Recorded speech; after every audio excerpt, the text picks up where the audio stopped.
Bei den meisten Themen, die politisch relevant sind und kontrovers, bietet der ÖRR nur noch eine reduzierte Perspektive an. Suchen Sie doch mal die Statements von Corona-Maßnahmenkritikern zwischen 20:15 Uhr und 23 Uhr oder zum Beispiel von Friedensaktivisten oder gar von einem Menschen, der das Klimawandel-Narrativ in Frage stellt. Sie werden so gut wie nichts finden. Und wenn, dann wird es sofort für Sie ideologisch eingeordnet. Hey Leute, heute geht es um einen echten Insider-Skandal. Ein ehemaliger Mitarbeiter der Öffentlich-Rechtlichen packt aus und zeigt, wie in den Redaktionen kritische Stimmen mundtot gemacht werden und wie unser Rundfunk die Demokratie gefährdet. Warum es so läuft, wie es läuft und was das für uns alle bedeutet, das müsst ihr sehen. Bleibt dran und vergesst nicht, den Kanal zu abonnieren, ein Like dazulassen und eure Meinung in den Kommentaren zu teilen. Ich bin gespannt, was ihr dazu denkt. Auf geht's! Ich bin hier als unabhängiger Berichterstatter zum Thema, woran krankt der öffentlich-rechtliche Rundfunk? Es gibt auch eine Folie dazu. Und ich habe 2 Stunden für diesen Vortrag erbeten. Das wurde mir nicht gewährt. Sie wissen jetzt, wie lang die Zeit ist. Ich werde schnell reden.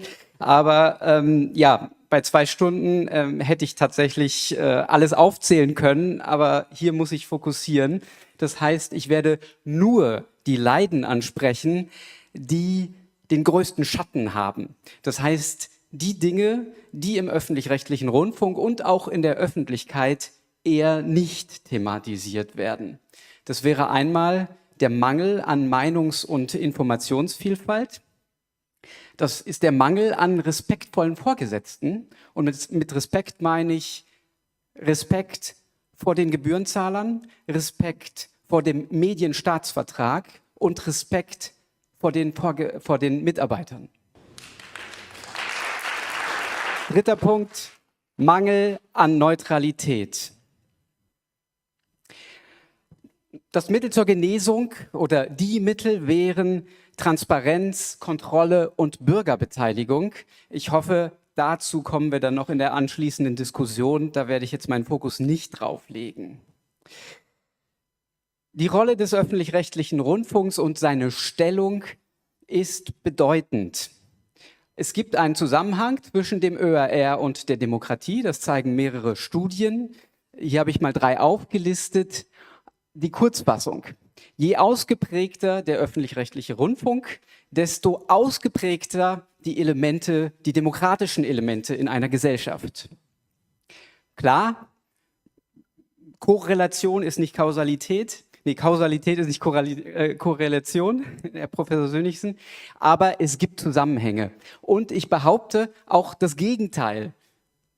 Krankt der ÖRR, krankt die Demokratie.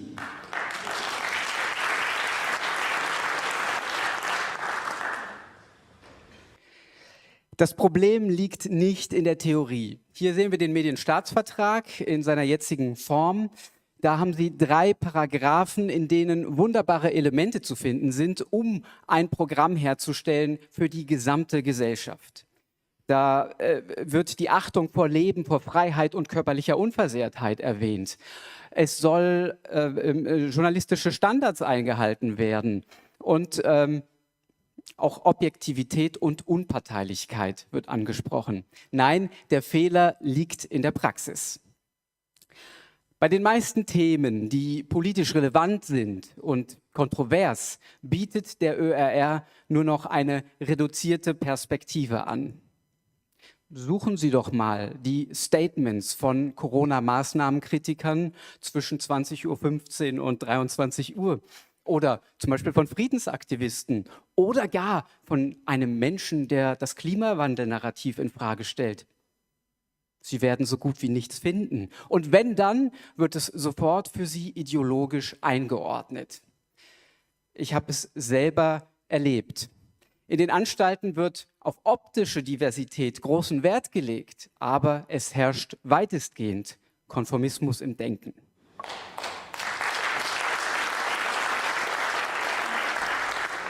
Als ich noch beim SWR war, in der Corona-Zeit, habe ich des Öfteren in der Teams-Sitzung online einen kritischen Themenvorschlag eingebracht. Und zum Großteil habe ich in ungläubige Augen geschaut. Der Redeführer hat dann das Schweigen gebrochen und mir erklärt, warum ich Unrecht habe. Ich habe es auch auf direktem Weg versucht. Zum Beispiel habe ich der Wissenschaftsredaktion empfohlen, einen Reporter zur Pathologiekonferenz von Professor Arne Burkhardt zu schicken. Immerhin, Reutlingen ist SWR-Sendegebiet und das Thema war topaktuell. Die Antwort, halten Sie sich fest, nein, davon werde man absehen. Das ist nichts Offizielles und in der Pressemitteilung gibt es zu viele Rechtschreibfehler. Das bedeutet nicht, dass es keine kritischen Menschen mehr im öffentlich-rechtlichen Rundfunksystem gibt. Sie sind noch da. Ein paar von ihnen haben im April ein Manifest veröffentlicht. Doch die große Mehrheit derer, die kritisch denken, haben resigniert. Warum? Weil wenn sie immer wieder mit kritischen Vorschlägen kommen, ist das nicht nur frustrierend, sondern es wird irgendwann existenzgefährdend. Denn der Großteil des Programmes wird mittlerweile von freien Mitarbeitern gemacht. Und die sind nun mal darauf angewiesen, dass ihre Themenvorschläge umgesetzt werden. Kommen zu viele unschöne Dinge, dann kann man so einen Mitarbeiter einfach nicht mehr beschäftigen. Dazu WDR-Chefredakteur Stefan Brandenburg. Wir alle miteinander müssen dafür sorgen, dass wir ein Klima haben, wo widerstreitende Argumente, wo unterschiedliche Meinungen gewertschätzt werden und wo dann es tatsächlich auch nicht dazu kommt, dass es so einen redaktionellen Mainstream gibt, bei dem dann vielleicht freie Mitarbeitende, die tatsächlich die schwächsten Glieder in der Kette sind, den Eindruck haben, sie müssen sich da an irgendeinen Mainstream anschließen, um möglichst unbeschadet durch ihr Berufsleben zu kommen, sondern unsere Aufgabe, auch die Aufgabe von Vorgesetzten, ist es, dafür zu sorgen, dass breit und kontrovers diskutiert werden kann.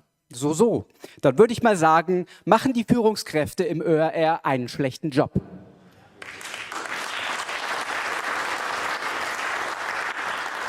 Das können Sie nachlesen, wie es darum bestellt ist, zum Beispiel in den anonymen Statements, Mitarbeiterstatements auf Meinungsvielfalt.jetzt. Hier ist eins davon.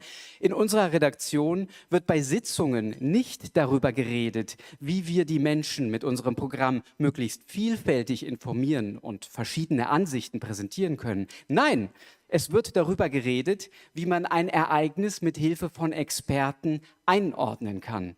Am Ende sieht die Regierung dabei meist gut aus. Dazu werden dann in der Regel dieselben Experten von einschlägigen Stiftungen und Denkfabriken angerufen, die sich in der Vergangenheit als gute Einordner bewährt haben. Wenn jemand aus der Redaktion einen neuen Experten vorschlägt, wird erstmal recherchiert, ob der nicht irgendwelche verdächtigen Aussagen gemacht hat, vielleicht die Corona-Maßnahmen kritisiert oder im falschen Medium publiziert hat. Das könnte eine Erklärung sein, warum unser Programm einen immerwährenden Gleichklang hat. Wie es um die interne Pressefreiheit steht, kann man auch nachlesen im SWR-Intranet. Das ist für Sie nicht einsehbar, aber ich zeige Ihnen hier was.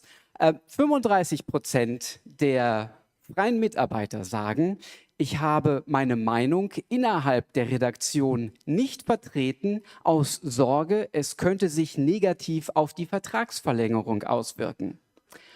Und ganze 62% sagen, ich habe das Gefühl, innerhalb meiner Redaktion vertreten andere nicht ihre Meinung, aus Sorge, es könnte sich negativ auf die Vertragsverlängerung auswirken.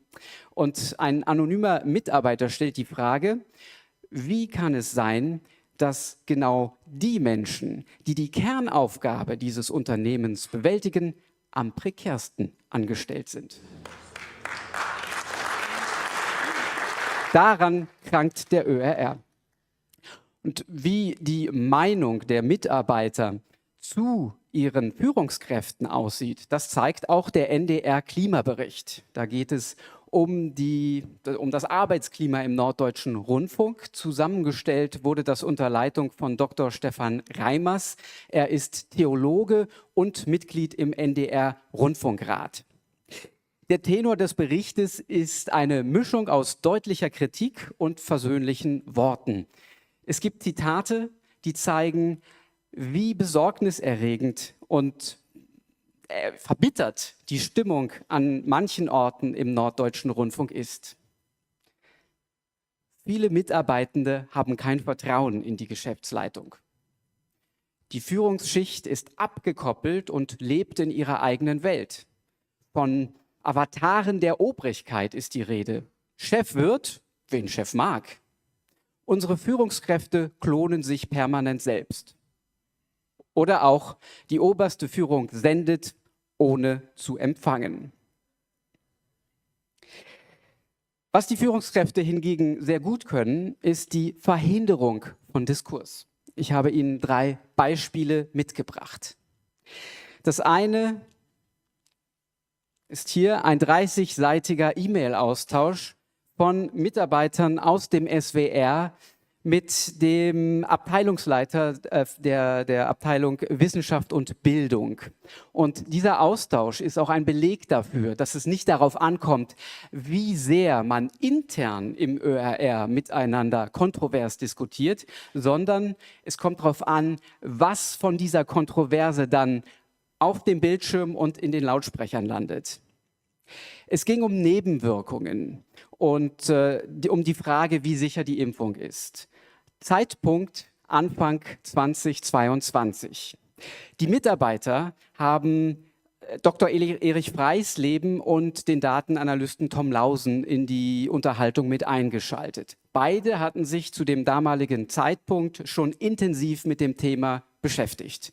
Dr. Freisleben schreibt in diesem E-Mail-Austausch: Das Narrativ der angeblichen Unschädlichkeit der Covid-Impfungen, das auf einem völlig unzulässigen Vergleich mit den bekannten klassischen Impftechniken und einer unzureichenden Erfassung basiert, befindet sich im Prozess der Auflösung.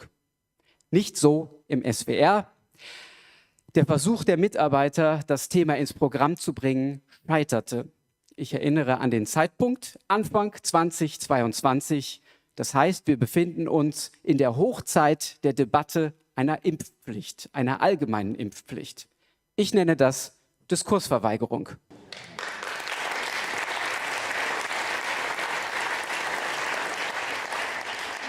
Nächstes Beispiel, ähnliches Thema. Am 12. Dezember hat die MDR Umschau einen Bericht gesendet, in dem es um die DNA-Verunreinigung der Corona-Impfstoffe geht. Dieser Bericht wurde im Vorfeld sorgfältig geprüft und von der Chefredakteurin abgenommen. Trotzdem wurde er am 17.12., das heißt 5 Tage nach Veröffentlichung, gelöscht. Der angegebene Grund? Verletzung der journalistischen Sorgfaltspflicht. Das führte zu 64 Programmbeschwerden, die die Löschung beanstandet haben. Der Rundfunkrat, das oberste Kontrollgremium des ÖRR, das MDR in dem Fall, musste sich mit dem Fall beschäftigen. Am 10. Juni hieß es, Programmausschuss und Redaktionsrat des MDR seien nach gründlicher Prüfung zu dem Ergebnis gekommen, dass im Umschaubeitrag keine Verletzung der journalistischen Sorgfaltspflicht vorliegt. Trotzdem ist dieser Beitrag bis heute gelöscht und laut MDR ist der Vorgang abgeschlossen. Dem Chefredakteur der Umschau wurde mit arbeitsrechtlichen Maßnahmen gedroht und die Redaktion, die auch für andere kritische Beiträge verantwortlich ist, wird im eigenen Haus schikaniert. Die Chefredakteurin hingegen, die für die Löschung des Beitrags verantwortlich war und auch verhindert hat, dass der Beitrag wieder veröffentlicht wird, sie wurde hingegen befördert. Seit vorgestern ist Julia Kritian in der Geschäftsleitung des Hessischen Rundfunks. Und laut einem Informanten ist ihre Härte in dem MDR-Fall ein Befähigungsnachweis für die neue Stelle. Nächstes Beispiel für die Tatsache, dass Führungskräfte im öffentlich-rechtlichen Rundfunk Diskurs verhindern. Ich bringe Ihnen mit einen O-Ton, das ist die Abschlusssequenz in einem Beitrag über Wald- und Klimaerwärmung. Ich habe das Bild und auch den Ton verfremdet, um die Person unkenntlich zu machen. Aber genau so ist der Beitrag in die Abnahme gegangen.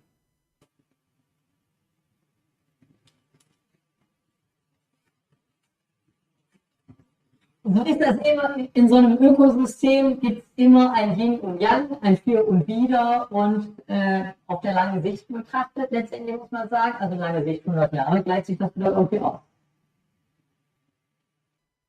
Der leitende Redakteur ließ den Beitrag umschneiden und die Aussage herausnehmen. Begründung, der Förster würde lügen. Das ist vielleicht ein ganz kleines Detail, aber es zeigt Ihnen, wie im ÖRR Diskurs geformt und verhindert wird. Und das ist leider keine Ausnahme, sondern das ist die Regel. Ich verweise der Zeit wegen nochmal auf die anonymen Mitarbeiterstatements auf der Webseite Meinungsvielfalt.jetzt. Ergebnisoffene Recherche hat leider größtenteils ausgedient. Was angesagt ist, ist Gesinnungs- oder Haltungsjournalismus. Georg Restle nennt es den aktivistischen Journalisten. Und die meisten Mitarbeiter im ÖRR haben dafür kein Problembewusstsein. Nein, sie sind überzeugt, die Demokratie zu retten. Und deswegen dürfen nicht alle Positionen der Gesellschaft wiedergegeben werden. In einem Funkbeitrag macht sich Alina But Gedanken, wie man den ÖRR besser aufstellen kann, weil das haben sie natürlich selber gemerkt, dass da einiges im Argen ist. Aber was auf keinen Fall geht, ist wirkliche Meinungsvielfalt. Aber so sehr Vielfalt und verschiedene Standpunkte wünschenswert sind, es gibt auch Grenzen, findet Christoph Neuberger. Nicht zu jeder Stimme braucht es eine Gegenstimme. Also Gleichverteilung ist nicht immer sinnvoll, vor allem dann, wenn Vernunft und Unvernunft gegenüberstehen und als gleichrangig eingeschätzt werden. Klimawandelleugner, Corona-Leugner, das ist das, was man als False Balance bezeichnet. Es geht also nicht nur darum, immer einen Ausgleich zu finden, sondern es geht auch darum, Positionen und Auffassungen zu qualifizieren. Und deswegen dürfen Förster, die was von Yin und Yang erzählen, nicht im öffentlich-rechtlichen Rundfunk auftreten. Ganz im Ernst. False Balance ist ein absolutes unwissenschaftliches Argument. Demnach müsste sich die Sonne immer noch um die Erde drehen. Ganz im Ernst. Das Grundprinzip der Wissenschaft ist das Anzweifeln, ist das Hinterfragen, das Überprüfen. Wenn das nicht mehr stattfindet, dann wird Wissenschaft zur Religion und der ÖRR zum Religionswächter.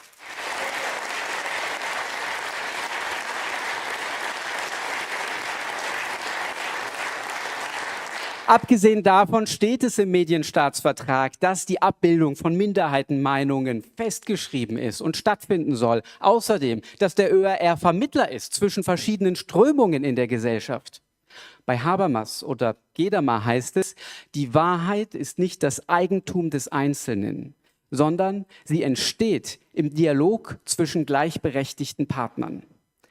Würde der ÖRR das tatsächlich ernst nehmen, ich bin mir sicher, unsere Gesellschaft wäre weniger gespalten. Und deswegen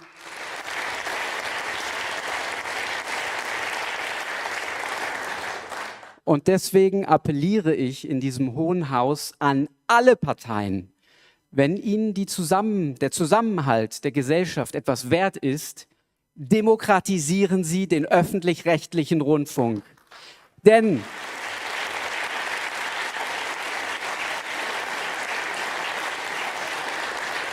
Denn der ausgetragene Dissens hält eine Demokratie zusammen, nicht der Scheinkonsens. Vielen Dank.